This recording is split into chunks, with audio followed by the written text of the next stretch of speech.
Morning, Deputy Prime Minister. Good morning, Mr. Wee, my dear UOB bosses, and our esteemed guests. We have done this a few times every year. This is our hallmark event for our global markets.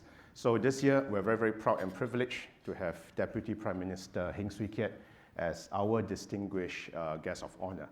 The Deputy Prime Minister, of course, is our coordinating minister for economic policies. He chairs the Future Economy Council, and that's tasked with transforming, with innovating the industries, increasing productivity, retooling our workforce, and of course, ultimately, generating good jobs for Singaporeans. Deputy Prime Minister is also the chair of the National Research Foundation, in charge of research, innovation, and enterprise strategies for Singapore. The Deputy Prime Minister read economics at Cambridge, so I need to be very careful when I ask him questions about the economy. Upon return, he joined the police force and rose to the rank of Assistant Commissioner. He's got a very, very long, illustrious career in the civil service, CEO of the Trade Development Board, PermSec of the Ministry of Trade and Industry, and of course, notably, he was MD of the MAS during the global financial crisis years. And he's basically credited with helping Singapore recover very quickly from the volatility when Lehman went under. He joined politics in 2011. Deputy Prime Minister was our Minister of Education 2011 to 2015, and 2015 to 2021, Minister of Finance. Here's an interesting snippet. So in the late 1990s, the Deputy Prime Minister was also the Principal Secretary for the then Senior Minister Lee Kuan Yew. And on that note, Senior Minister Lee has went on to say that Deputy Prime Minister is probably one of the brightest minds in the civil service and one of his best principal secretaries. I think coming from Mr. Lee, that's quite an endorsement. We all know Deputy Prime Minister as the very polite, very soft-spoken minister. What I was told is when he joins events like this, he will prepare in advance.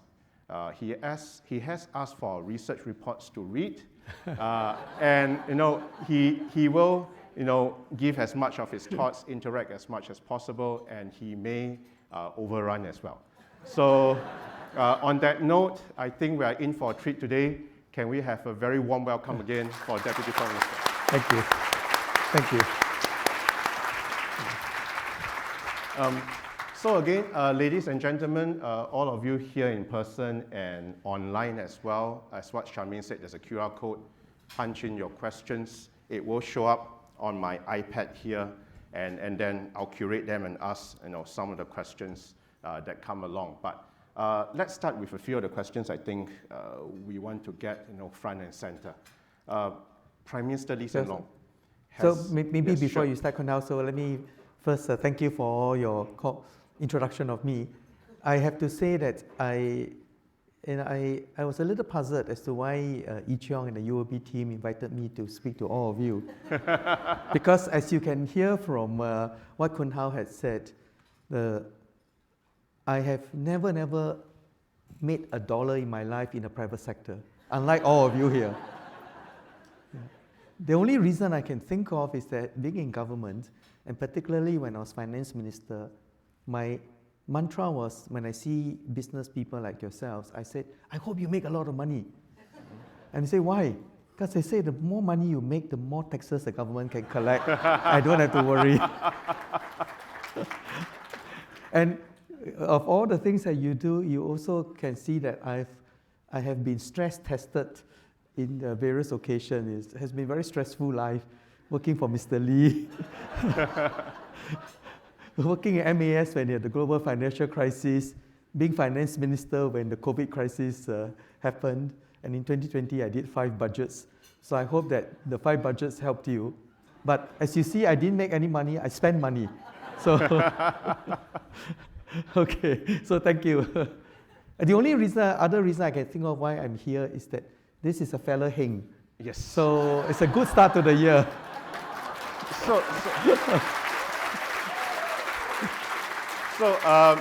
Just for the sake of disclosure for the record, as much as I hate to admit it, there's no immediate family relationship. But I'm sure if we go back far enough in China, we should land somewhere on the same family tree. So Deputy Prime Minister, if we can start. So I want to quote Prime Minister Lee Hsien Loong in his New Year's Day message. He has said that the international outlook is very troubled, and that we need to be prepared for a lot of uncertainties. Right? The whole message is pretty solemn, pretty down to earth, and since the start of the year, we've been bombarded with news of slowdown in China. Practically everything out of China is negative on the macroeconomic front. We still have two conflicts out there in the world. So can we have your assessment of how the global economy is, and how do you think we should react to this in Singapore? Right. So I would say that first, PM's caution that it is a very uncertain global economic environment is something which I share too, because there are a number of factors. First, if you look at the geopolitical tensions around the world, as you said, we have two wars that are still going on. That's one. But then beyond that, there's also much stronger geopolitical contestation. The US-China trade war, the US-China tech war is one aspect of it. So I think geopolitical risk has gone up. And at the same time, this coming year in 2024, there's so many elections around the world. Whether it's in India, in Indonesia, and so many of our immediate neighbors also have elections, and that always generates some uncertainty as to what the new policy would be. But that said, I think one of the, if you look at the most recent economic forecasts put out by various global banks, by IMF, by MES, and so on, the global economy is not going into a major recession. In fact, the growth is going to be fairly similar to 2023. And we must remember that the COVID crisis was a very major crisis, and global central banks and governments all over the world have put in huge amount of stimulus. And with the war in the Ukraine, supply chains get disrupted. With the US-China tech war, trade war, some supply chains were affected. So whether it's freight rates going up and so on, it creates a much more difficult business environment. So costs have gone up, and global central banks have stuck to their mandate that central bank must fight inflation. And when they fight inflation, interest rates go up, and so cost of borrowing goes up. So it has got a lot of cascading effects on the whole economy. But with all those negative factors, I'm glad to see that the global forecast, the forecast for global growth has not been too bad. Most people are expecting, most economies are expecting a 3% or so growth, 2.83%, not terribly different from 2023. But we will then have to prepare that, as you said, there are risks, and we just have to be prepared for risks that may come about, and make sure that in our business we provide sufficient buffer. That we cannot be planning on the basis that this is all going to be sunshine and forget to bring an umbrella. So if we are able to provide for different scenarios, we can act on what we think is a more central case, and the central case is that there will still be growth. So that's on the macroeconomy. But all of you are probably in different businesses, right? And the business conditions for each of those sectors are also different. And so I won't be able to say on a broad basis it's like this, because on a broad basis it may be positive, it may be negative, but for your specific sector that you have a business, it may be different. Maybe the only exception might be the financial sector, because you have to lend to all sectors, right? So if the global economy is good, you are in a better shape. If the global economy is no good, your ability to have lending to many different sectors will be a bit more limited. Yeah. So I think just to add to what Deputy Prime Minister has said, so what the IMF has did was to, in the latest quarterly World Economic Outlook, was to raise global growth outlook by 0.1%. Yes. Not a big victory, but at least it's a move in that right direction.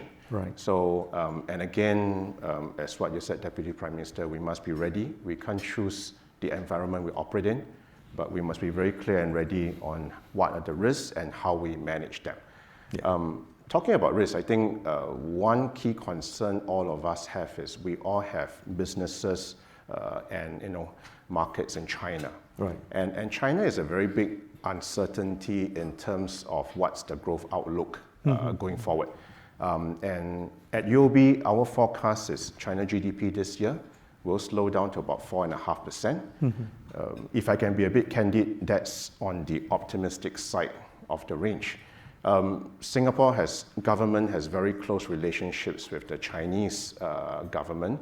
Are you able to share with us any insights that you have how the Chinese authorities view this slowdown, and more importantly, what strategies they have to stabilize the economy, to stabilize the property market, so on and so forth?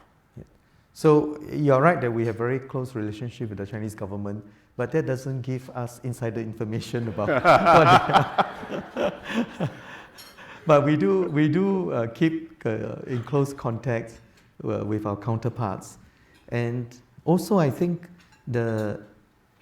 all of you doing business, I think many of you are the business in China, you would probably have a first-hand view for what is happening. And I would say that when I read some of the reports in the Western media, I think a lot of it tend to be very much towards the negative. So first, the Chinese economy has to go through quite a number of important corrections. I mean, the property sector is over-leveraged, and the concerns, you have problems of the local government debt, you have problems of youth unemployment, and it is going through a fairly major a transition. And of course, this anti-corruption move and this action against businesses, some of the businesses are concerned, so investment sentiments have been affected. But that said, I would say that some of those corrections are quite necessary, because I think the problems with local government debt, the problems with this property sector will have to be dealt with, and they would need a new sort of growth path. And with the US-China tech war, trade war, if you look at between 2017 and 2022, the last 5 years, although there is that fierce rhetoric of trade war, trade between US and China had actually not gone down. Yes. Yeah, not even in electronics.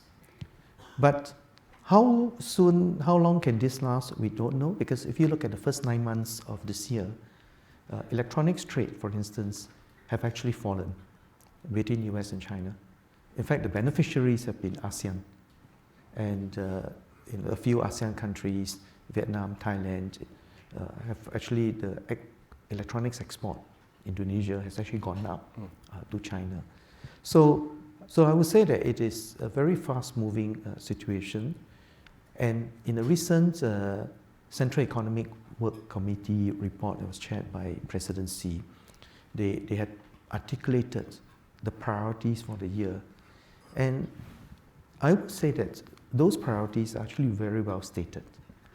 In particular, I would pay attention to the priority of promoting innovation, promoting new growth industry. They have also articulated those new growth industries. So you can see that China has to make not just a response to a cyclical change in the global economy, but to a set of important structural changes that they make in the economy. I think last year they were talking about a dual circulation economy. And with the trade war, and with China being now the second largest economy in the world, China cannot grow by exporting to the rest of the world, and the rest of the world having a big trade deficit with China, and China having a big trade surplus. It's not sustainable. So the China seeking to rebalance the economy, to promote a dual circulation, to stimulate domestic consumption, is the right direction. But the implementation is not easy in a big country like that. So you have a lot of concerns, and because of the unemployment situation, consumer sentiment is not there to spend. Right? You can encourage people to spend, but if one Chinese businessman told me, if I have no money, how do I spend? If I'm out of a job, how do I spend? So I think those course correction were necessary, would have to be handled very carefully. But China does have all the tools that in its arsenal if it wants to take more action. Because they had years of fiscal surplus with the US, they had big savings nationally. So but the imbalance between what is there nationally and what is there at the local government level is one gap that they will have to deal with. The imbalance between rural and urban development is another big gap they have to deal with. And they have to deal with long-term structural problems. And the biggest problem is an aging population. Yeah, an aging population. So it's something which I would say it is a very difficult environment for them. And sometimes we in Singapore may not, we try our best to understand it, but I will frankly say that the scale of the problem is very different. When I was finance minister, I had a very interesting meeting with one of the finance ministers, and I said, it's very tough to be finance minister because, in Singapore, I had to raise GST because of, I had announced raising GST because of an aging population. We need to take better care of our older people and all that. And my counterpart leaned over his table and said, my problem is bigger than yours. So I said, I say we are a small fry, right? Your problem is certainly bigger and a much wider range. So I would say that trying our best to better understand what the Chinese are doing and looking for opportunities in the midst of this. I recently met a Singapore businessman. I said, hey, you have a lot of business in China. Are you badly affected? He looked at me and smiled. He said, no, I'm doing okay. Oh, good. I said, why? He said, well, you must understand. The policies are very clear, right? What the Chinese government wants to do. What are the sectors they want to grow? What are the problems they're trying to solve? So he said, well, I've gone into the business of providing senior care facilities. I have now got a model where my senior care facilities are cheaper, better, and at the same time, high quality, and is meeting needs. So in fact, I'm busily expanding. So I think understanding the priorities, and because it is fairly centrally managed, it's not just free market, you decide on what you want to do. So being aligned with the priorities can often also yield good opportunities. Yeah. So I think if I can just paraphrase Deputy Prime Minister, there's a lot of uncertainties in China. We all know they're going through a painful time of restructuring the economy.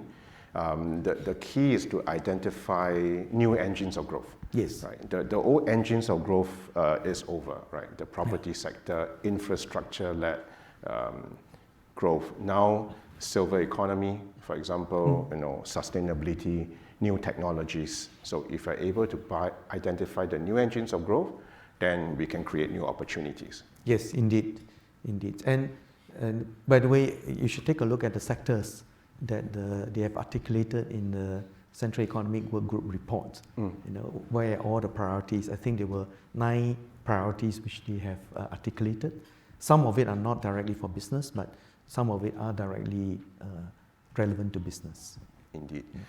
So we talked a bit about trade. I think let's talk about something closer to our heart. I guess in this room, a vast majority of all our business owners here are in trade, in manufacturing, in exports, all through the region. We went through a very tough time, to be honest, yes. Right? Initially, there were tariffs from the US on China, 2018, and then COVID-19 basically, radically changed all the supply chains, trade routes across the region. fortunately, I think Singapore, ASEAN is fortunate enough to benefit from all these changes of this China plus one, diversion in trade to ASEAN, to our part of the world. Having said that, next year, for all we know, we may get much, much more tariffs from Mr. Trump on every other country, not just China. Deputy Prime Minister. Well, we have a US-Singapore free trade agreement that yes. has zero tariffs. So I think unless the agreement got torn up, I think we should be all right. I think he's still very supportive of Singapore. Yes. Yes. Yes. So what's your read of all this, very, very dynamic changes in trade flows across the region? How do we position for that? Yeah. Well, I think it's a very important question for all of us. I would say that the reconfiguration of supply chain is due to two major factors. One is COVID. COVID has taught everybody the importance of being resilient. You remember during COVID, unfortunately, the Malaysian had a movement control order, and with the movement control order, even our food sources got disrupted, and we have to start, going around sourcing around the world for food. So I think in the old days, in the earlier days before COVID, the supply chain around the world has been optimized to be really just in time. And during COVID, everybody talk about just in case, right? So in case something happened, I will still have. So I think building resilience into our trade flow, into our company's operation is going to be very important. So how would that change? So that's one. And the second thing is what you mentioned with the US-China trade war, and there is also a lot of reconfiguration with this term about China plus one.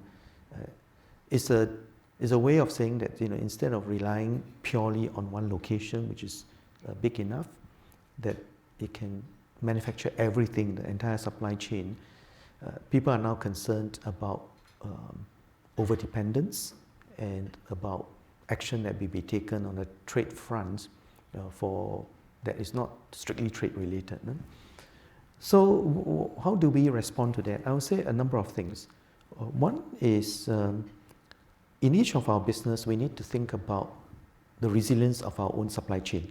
If I'm buying this XY item in order to finish a product, how do I make sure that there is an alternative supplier in case, or how do I negotiate an agreement with the other side, or how do I have a bigger buffer? Now, one company which I visited recently was doing manufacturing operation, and the manufacturing operation was in Malaysia. And during and they had taken up big stretch of land because it's totally logical, right, to make use of the cheaper land, the cheaper labor, and lower cost of doing business. But then they decided that but during COVID, when they had the movement control order, not only food couldn't come, but the products that were manufactured couldn't come, and meanwhile online sales shot up, but they couldn't fulfill a single item. So as part of building the resilience, they decided to do something quite interesting. They said, well, we will set up a factory in Singapore, but it is a small factory, very small factory. A very small factory to do two things. One, for their R&D and design, because they felt that there will be no more, I cannot just be a copycat, I need to do this. So you need to do a lot of original design and so on, and to satisfy the needs of the customer in a more complete way. And second, the new factory in Singapore is more expensive, but you'll be almost fully automated. So labor cost is not an issue. And I said, well, why would you do that? They said, well, then I have resilience. If there was another such problem, I can still sell. And because of that, they actually doubled their investments in Malaysia and say, okay, I'm going to build an even bigger factory because this is the right condition, the conditions are good for me to do that. So I think thinking about our own supply chain resilience is important. So for every one of you, I think whatever may be the trade configuration, I think we just have to think about how in our business we can identify potential shocks, like our supplier now cannot supply you, and how do I meet that demand if that happens. Yeah. One company was doing a lot of assembly from different components, and then unfortunately one of their component suppliers got into trouble and couldn't supply, and they say, I need the last part to fit before I can sell, no? So I say, well, this is a perfect example of that you haven't planned for a supply chain resilience, because you're so dependent on that one component to complete the whole thing, and then you're stuck. Yeah. So I remember this conversation I had with one of the TDB friends. So she said that, here's an interesting trivia. Singapore is only one of 3 sites in the world, if I understand correctly, that Lego makes very special parts. That they do specific R&D for one of the more professional, complicated sets. Right. And I guess this is the focus we're going. We need to go more up the value chain, more sophisticated, more value add, right? To capture that flow and to be more resilient to the uncertainties. Right. So maybe moving on, if I can put you on the spot, I think we keep telling Singapore corporates to invest abroad. Invest in ASEAN, right? Move out of Singapore. ASEAN is our oyster.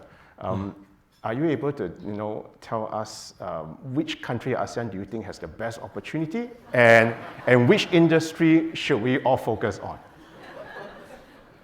Your question reminds me when I was running the Trade Development Board, one of my officers came up to me and said, Mr. Heng, I'm going to quit. I said, oh, why? He said, I've been asked by many, that was in the early 2000, and he said, I met so many businessmen who were going to China, and they said, hey, you are TDB officer, tell me, which sector will definitely make money and there's no risk? Yes. And his answer was, so he said after a while, he told them that, actually, why should I be a government official? If I really know, I might as well go into the business and make money myself. So please don't believe me if I tell you to go into this sector and that sector because you make money, right? But that aside, I would say that your question is a very good question. And all I can say is that there was a businessman who came to me when I was doing the Future Economy Council, and he said, Mr. Heng, you're doing the Future Economy Council. Can I share with you, please don't say that the food industry is a sunset industry. I said, why? He said, many years ago, one of your clever officials said, you get out of Singapore. Singapore wants to do electronics. Food has no future in Singapore. And he said they got so angry, they came together to prove him wrong. And he said, this guy doesn't understand that you may have electronics, but can you eat the chips? So you still need food, so food will always be there, right? So I said, well, that's a good thinking. So then he came and he said, there's no sunset industry, there's only sunset thinking. Yes. Right? Yes. There's only sunset thinking. So you got to think about, so in every sector, I think we do need to keep transforming our business. You cannot do the same old and expect to still grow well, right?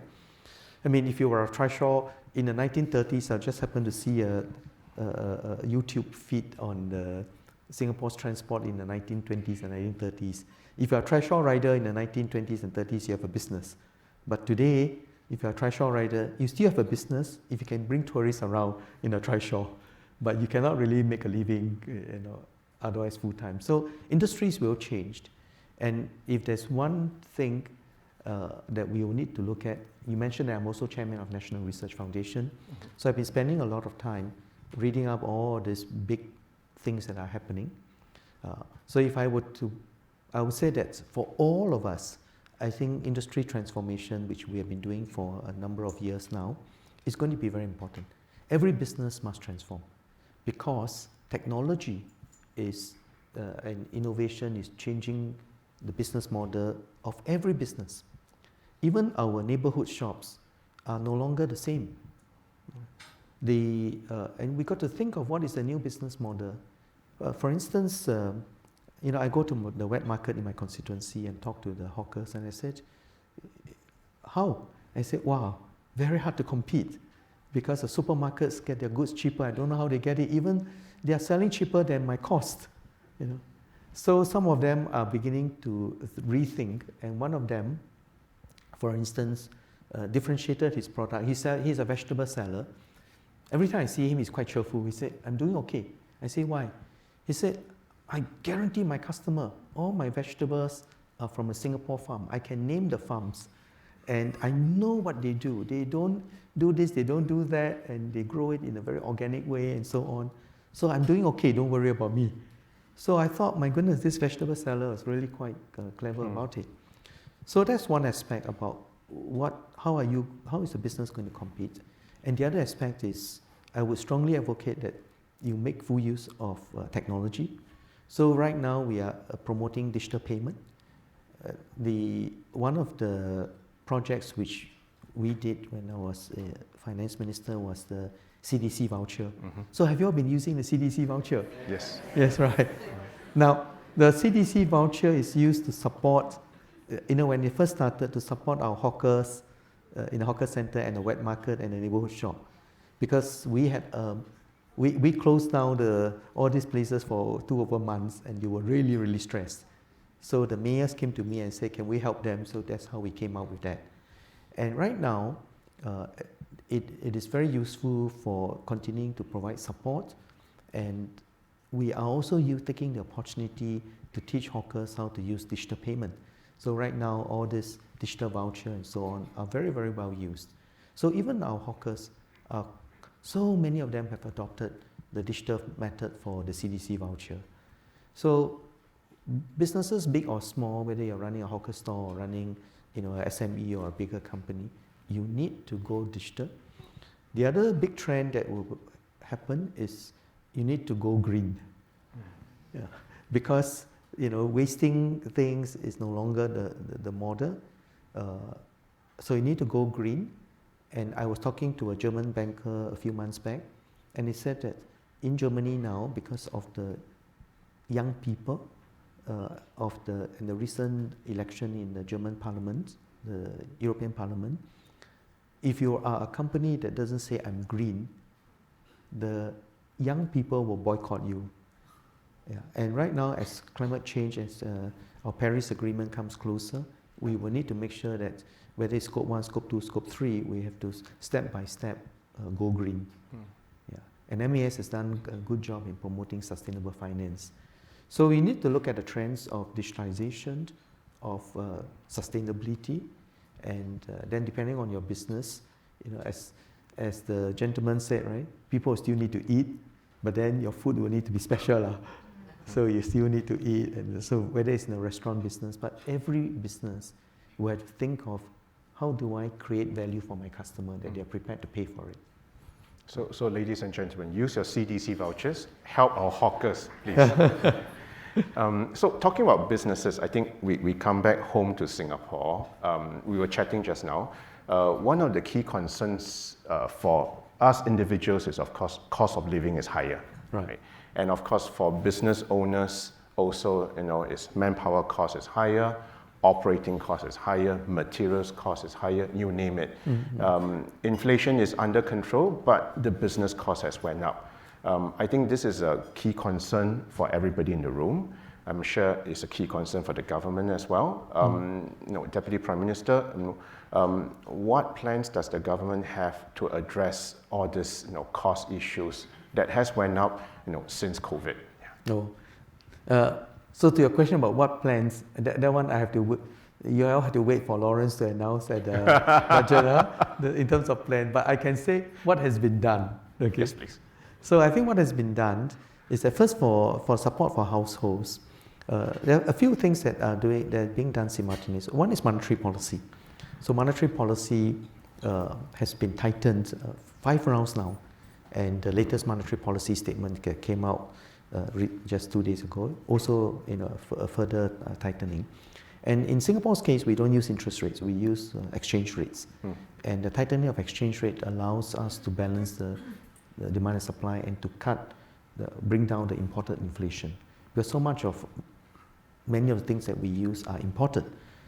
Now this of course makes it stressful for business because when you export, you're exporting in Sing dollars, which means your cost will be higher. I mean, the cost in terms from the buyer's point of view.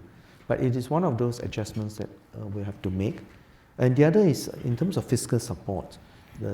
We have, just now we mentioned about CDC voucher, but beyond CDC voucher, there's a whole range of support for households and a whole range of support for businesses. And for the businesses, I would say, please make full use of all those grants that you have. The ESG came out with the enterprise financing grant for working capital, for certain short-term loans and so on. So we want to tide businesses through these working capital issues and also the trade finance. But there's also, for example, with this higher electricity prices, I think one important thing is make use of this occasion to improve our energy efficiency. And so there's energy efficiency grant for various businesses. So take this, use this grant to build this capability to manage higher costs. Because it's not just the ups and downs each time. Longer run, as our businesses continue, we will meet more of such ups and downs, but also longer run, costs are likely to go up. Yeah. Certainly one cost for all businesses that will go up will be labor cost. Because no worker is going to work for you if they have the same cost, same salary today as they are going to earn 10 years later, right? I don't know how much has UOB staff salary gone up though. But each one would have to make enough money to pay his staff better, right? Otherwise nobody's going to work for UOB. Thank you, Deputy Prime Minister. The bonus period is very soon, so thank you for helping all of us here. Thank you. So heng ah. Yes. But jokes aside, it is one of those that we have to expect. And the question is, how do we manage these higher costs? So from managing the economy point of view, we look at our real wage costs, look at our costs relative to productivity. In the end, we just have to keep becoming more productive. So the same hours worked, we produce more, and that's how the economy can grow and how the company can grow. You cannot have just costs rising, and then the bottom line doesn't, your revenue doesn't rise. And the only way you can have higher revenue is that either you sell more or you charge a higher price. But nobody's going to buy if you charge a higher price if it's not a better product, right? So I think the constant upgrading of our operation to be able to produce efficiently and to be able to create new items that are better than the existing one will be a way up to deal with this. If you look at, for example, the iPhone, right? Now it's gone through so many versions, and I see so many people just buying the latest version because the latest version is a better version. I don't mind paying some money for the latest version. So I think it's an interesting model that how do we do it in a way that keeps getting better and consumers are willing to pay. You talk about the MAS, right? We do have a question on FX, and I think you know where this is going. Our currency is very strong, right? For the right reason, to contain imported inflation. You were MAS MD. I'm not going to ask you to front run the MAS, but do you think we have seen the high for our currency? Is our currency going to weaken in the months ahead? Well, the US Fed has a very nice line, which the MAS also adopt, that we take a data-driven approach. We will see the data, and then we will act according to the data. So the data has not come in because we are not. But if you look at the projections, the global projection on inflation is that it is likely to, it will stay high, particularly for some economies in the first half, but you'll taper down towards the end of the year, right, in the second half of the year. So the MAS next monetary policy statement will address this issue. Sorry guys, I've tried, so okay. Okay, moving back to Singapore, I think one central question we have, if I can invoke Prof. Wang Gengwu.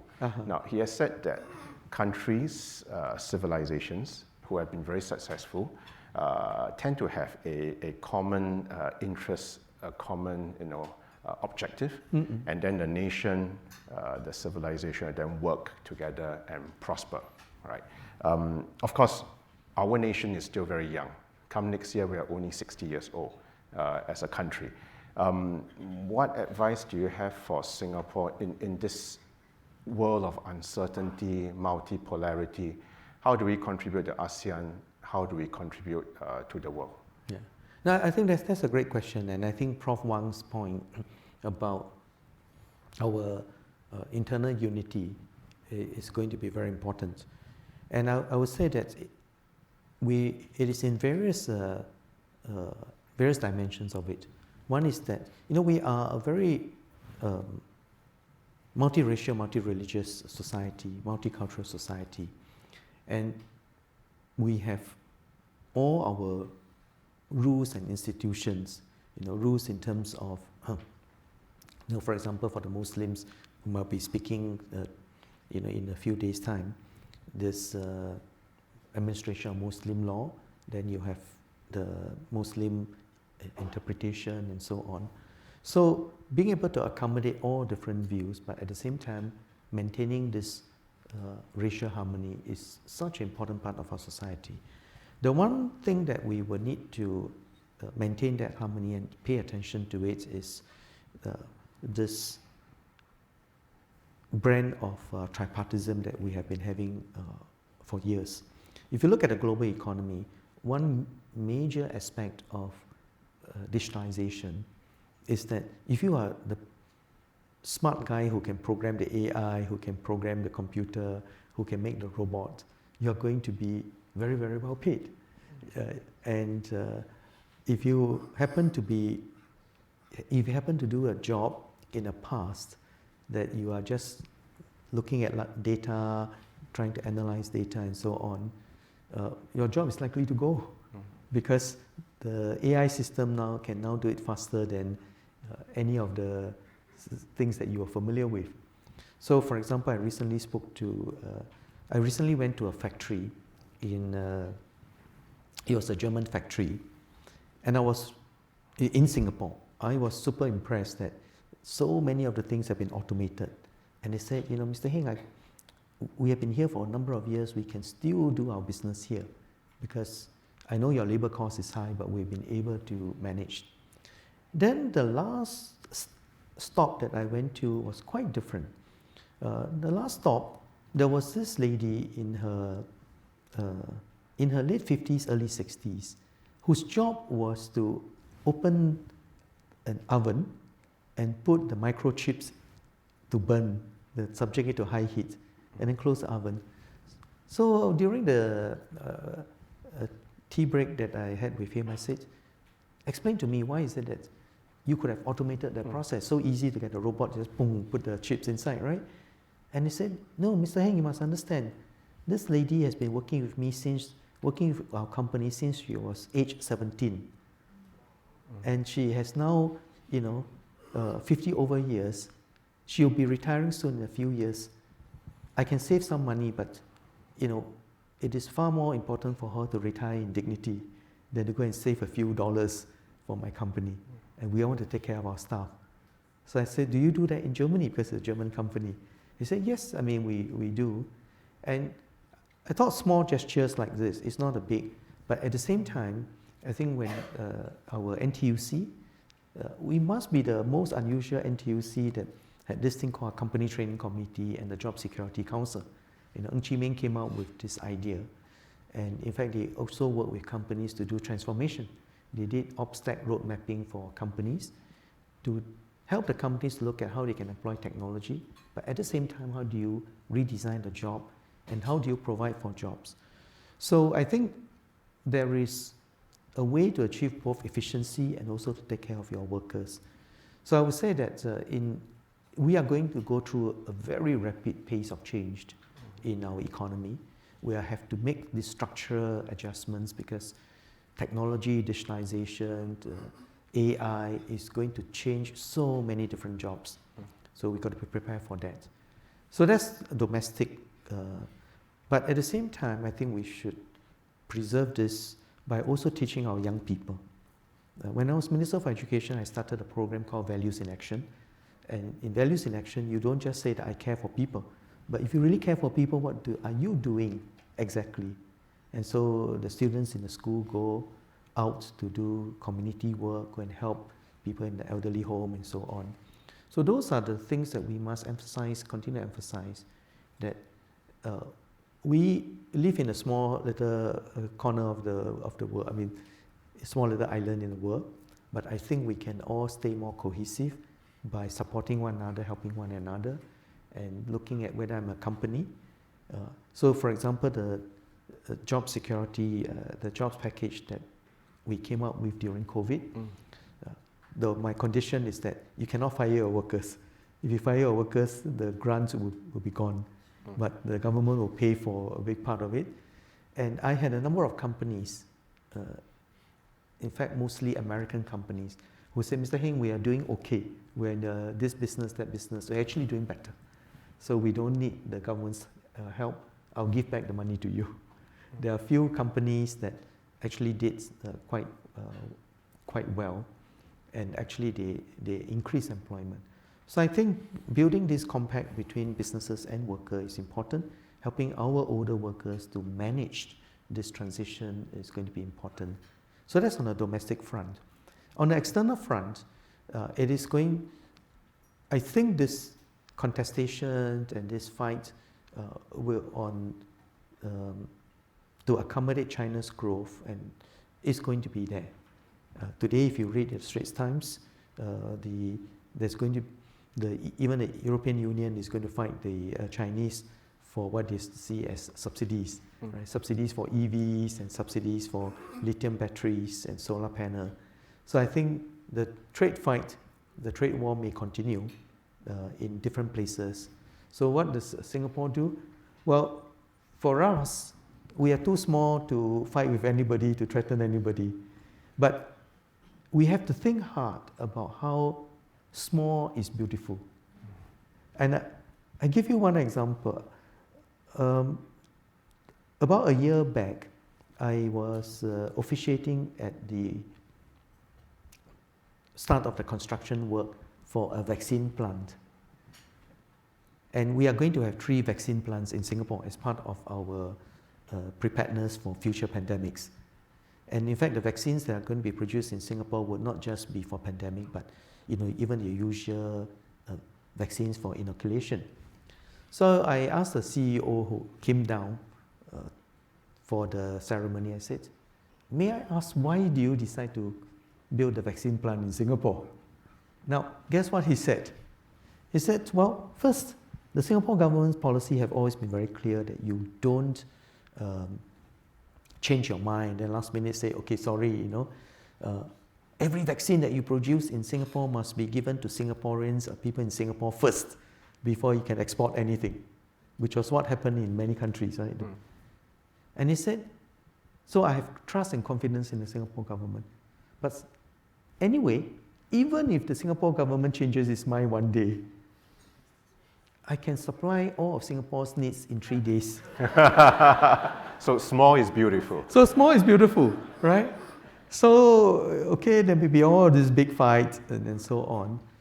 As long as we are too small to fight with anybody, we are too small to threaten anybody, but we are small enough and hopefully nimble enough to work with everybody. So, and a lot depends on all of you, because when you go out and do business, ability to work with all of them and observe whatever is the tradition and their needs, you can do it. And so I hope that we build business leaders who understand what are the trends, who can work with countries all around us. And I would say that within the ASEAN region, there are lots of opportunities with the ASEAN Economic Community. If you look at the investments that whether it's Malaysia, Indonesia, Vietnam are all making, the growth has been good in the last 5 years, right? And the projected growth has also been strong. That's one. And two, they are also investing a lot in digitalization, in EV, and those will be, in digitalization and in sustainability. So those will provide a lot of opportunities. The region is in need of, for example, infrastructure. And Minister Indrani started Infrastructure Asia to bring all the experts on infra together. And the next thing we need to do is not just infra, but green infra. So I think thinking about ways in which every one of our business can create value for the world is important. Yeah. Thank you, Deputy Premier. So before we let you go, I'll push you a little bit on one last question. Budget is on 人日, of course, and because it's on 人日, all of us are very excited that the budget porridge will be very sumptuous. Big chunks of ham, big pieces of scallop. Can you share with us any scallops or ham that's coming our way? If I share with you, I may go to jail, for leaking official secrets. So all I can say is that DPM Lawrence Wong has been working hard on the budget. I think it will be a good budget that addresses both immediate problems, of rising costs, inflation, and so on, but also looking at longer-term economic transformation. So I think make good use of it. As I said, even today there are many of such grants and schemes that you can make full use of. So do make full use of that grant when it is announced. Yeah. So that's all I can say. I think. Yeah. But I hope that all of you do well in the coming years. It's not. It's not a year where you say, "Oh, definitely everywhere will grow. There'll be 1,000 flowers." But you can, if you pick the right batter, I think you can win. Yeah. And my last thing is do work together, because one of the work we have put out the industry transformation maps that I think every industry will need to grow and change, and a lot of it is to make full use of each other's strengths, to see how we can partner each other, and to go out, because the Singapore market by itself is small. Trade is 3 times our GDP, so every one of the business to grow, you can grow in Singapore, and beyond a certain size, you have to go out of Singapore. I was in Vietnam last year, happy to see that Akun's Kaya is also in Vietnam and doing very well. So I think every business should think about how you can grow and enlarge our market. Yeah. And make full use of the Enterprise Singapore, all the schemes that they have. But don't ask them which is the sector that I can make the most money, because ESG officers may end up resigning, because they'll tell you, if I know, I'll make the money myself. So, ladies and gentlemen, thank you very much.